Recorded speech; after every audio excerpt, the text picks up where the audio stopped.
예, 안녕하십니까. 깨백장군 인사 올립니다. 어, 오늘은 특별히 대구 수성을 여러분들께 제가 간곡히 한번 좀 선거를 앞두고 부탁을 올리는 말씀을 한번 드려보도록 하겠습니다. 이제 진짜 일요일, 선거 이제 이틀 남았네요. 이제 수요일은 선거하는 당일이니까 빼야 되겠죠. 오늘 일요일 빼고 월, 화 이틀 남았는데 여러분들의 선택이 이번 국가의 미래를 결정하는 아주 중요한 기로에 서셨습니다. 특히 대구 수성구 을이 중요한 것은 우리 모두가 여러분들이 잘 알다시피 홍준표 후보가 무소속 후보로 출마했기 때문입니다. 홍준표 후보 이분은 말하자면은 국회의원 한 명의 당선이 아니지요. 야권의 지도자 한 명이 탄생하느냐, 다시 이렇게 정계 개편이 분명히 선거 후에 일어날 텐데, 야권발 정계 개편이요.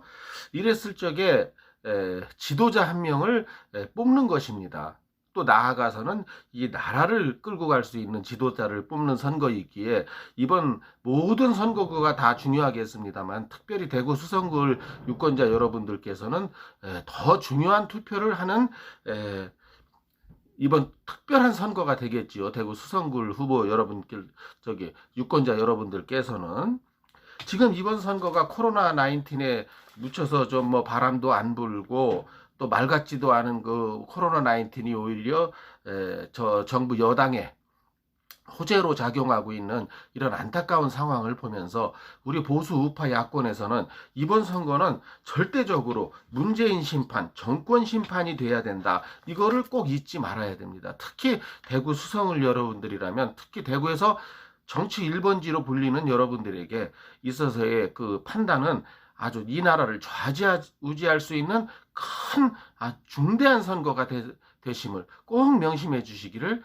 간곡히 부탁드립니다. 이번 문재인 정권에서 경제, 안보, 외교 뭐 하나도 망가지지 않은 게 없지 않습니까? 예. 그래서 이런 것을 다 정리할 수 있는 사람, 바로 홍준표가 적임자이기 때문에 홍준표에게 지지를 부탁드리는 것입니다. 사실 황교안 대표가 있기는 하나, 지금 현재 상황으로 볼 때 황교안 대표가 참 당선권에서 점점 멀어지고 있는 것 같은, 여러분들도 뉴스를 보셨지만은 그런 거에서 다 느끼셨을 거예요.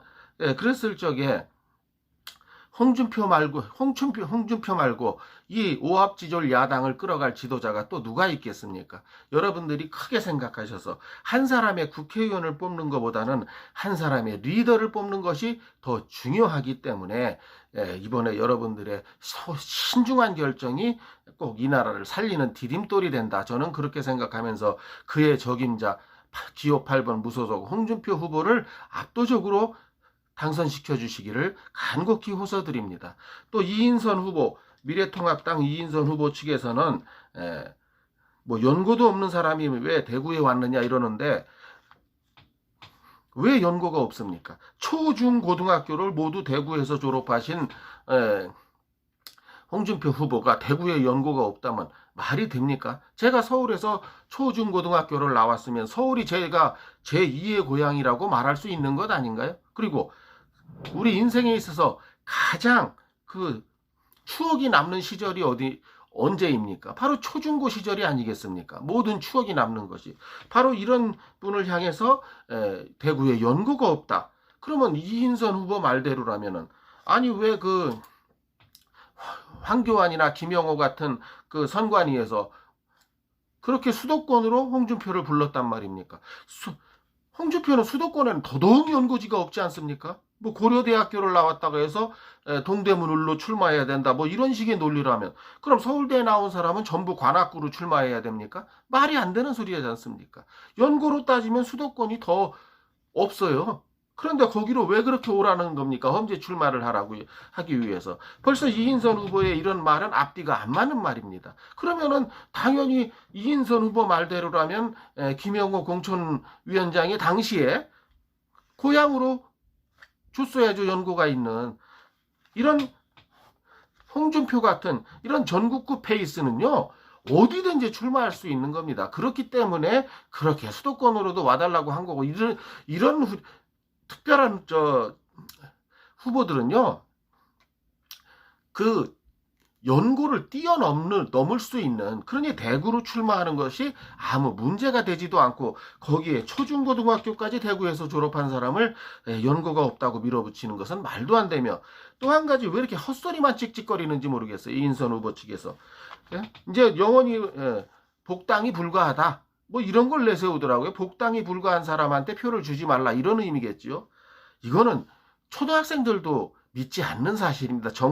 이 정치라는 거는 선거가 끝나고 나면은 저절로 정계 개편이 이루어질 수밖에 없어요. 뭐 무소속 모셔가기 경쟁이 각 당에서 벌어지지 않습니까? 이해찬이도 마찬가지였잖아요. 지가 뭐 무소속 출마자들 복당 안 시킨다고, 저 자신도 그렇게 들어가서 당대표까지 하고 있지 않습니까? 그건 말도 안 되는 소리고, 너무나 이인선 후보가 궁지에 몰리니까 하는 소리고, 지금 당원 당규를 바꾸는 과정이 그렇게 쉽지도 않지 않습니까? 그래서 이번에 선거에서는 국회의원의 한 명의 중요성보다도 리더, 당과 나라를 끌어갈 수 있는 진정한 리더, 그리고 파이터, 반문연대를 만든다고 하지 않습니까? 반문연대가 만들어지면 뭐예요? 훌륭한 장수가 없으면 오합지졸이듯이 진정한 파이터와 리더 역할을 같이 겸비해서 할 수 있는 홍준표 후보에게 대구 수성구을 유권자 여러분께서 현명한 판단으로 압승을 몰아주시기를 바랍니다. 그리고 뭐 이인선 후보와 홍준표 후보가 뭐 박빙의 승부를 내고 있다, 이거 말 같지도 않은 여론조사에서 하는 소리고요. 제가 볼 땐 최소한 15% 이상의 차이가 납니다. 저 3위 더불어공산당하고는 비교할 것도 없고요. 이인선 후보의 개인적인 심정을 모르는 바는 아닙니다. 왜냐하면 20대 총선에서 주호영한테 밀려서 떨어지고, 이번에 따놓은 당상이다, 미래통합당이면 대구에서 따놓은 당상이라고 이제 국회의원 다 된 것처럼 생각했는데, 엄청난 정치 거물인 홍준표가 현역 국회의원이 있는 자리를 피해서 오다 보니까 수성울로 오게 됐는데, 이인선 후보의 그 어떤 개인적인 감정은 충분히 이해가 되나, 이인선 후보도 현실을 생각하고 바로 된 나라를 잡기 위해서는 이인선 후보가 그 개인적인 감정은 충분히 이해합니다만, 제 개인적인 의견을 드리자면 이인선 후보가 이번에는 보수 대통합의 어떤 명분으로 지금이라도 사퇴를 하는 게 맞지 않나 생각합니다. 이것이 이인선 후보의 정치적 생명을 연장시키는 길이기 때문입니다. 개인적으로 드리는 말씀입니다. 이인선 후보에게. 왜냐?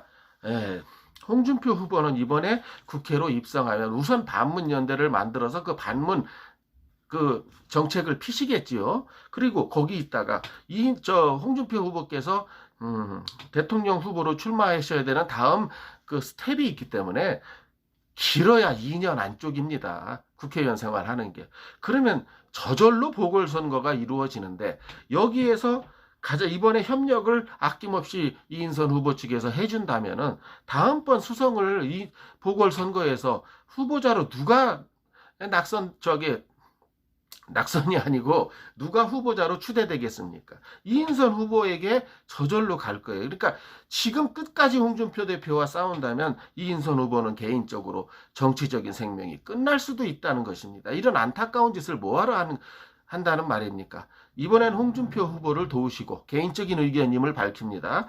도우시고 2년 후 지방선거 때 보궐선거에서 다시 국회로 등원할 수 있는 방법이 얼마든지 있기 때문에 이인선 후보의 사퇴를 한번 개인적인 마음에서 좀 나를 크게 보라. 이인선 후보가 그렇게 쪼잔하게 뭐 복당이 불가하다, 뭐 대구에 뭐 연고가 없다, 이런 햇소리를 해가면서 말도 제대로 못 해가면서 그렇게 하지 마시고, 크게 보시는 진정한 정치인으로 거듭낸다면 크게 보시기를 바랍니다. 그렇게 단일화를 홍준표 후보 쪽으로 해주시면 오히려 나중에 더 큰 정치인으로 도약하는 길이 이인선 후보에게 개인적으로 펼쳐지지 않을까 생각합니다. 어찌됐든 뭐 그것은 그 후보자의 선택일 테고요. 뭐 여론조사, 말 같지도 않은 여론조사 그런 거 수성을 여러분 신경 쓰지 마시고, 이번에 꼭 홍준표 대표로 표를 한 곳으로 몰아주시기를 간곡히 부탁드립니다. 될 사람을 밀어주자. 홍준표 8번. 예. 나라의 앞으로의 리더. 그 다음에 그 파이터, 진정한 파이터 홍준표를 결코 외면해주지 마시기를 간곡히 부탁드리면서 계백장군 오늘 영상 이만 올릴까 합니다. 예, 들어주시고 보아주셔서 감사하고요. 예, 다음번 영상에서 또 찾아뵙도록 하겠습니다. 감사합니다. 모두 안녕히 계십시오.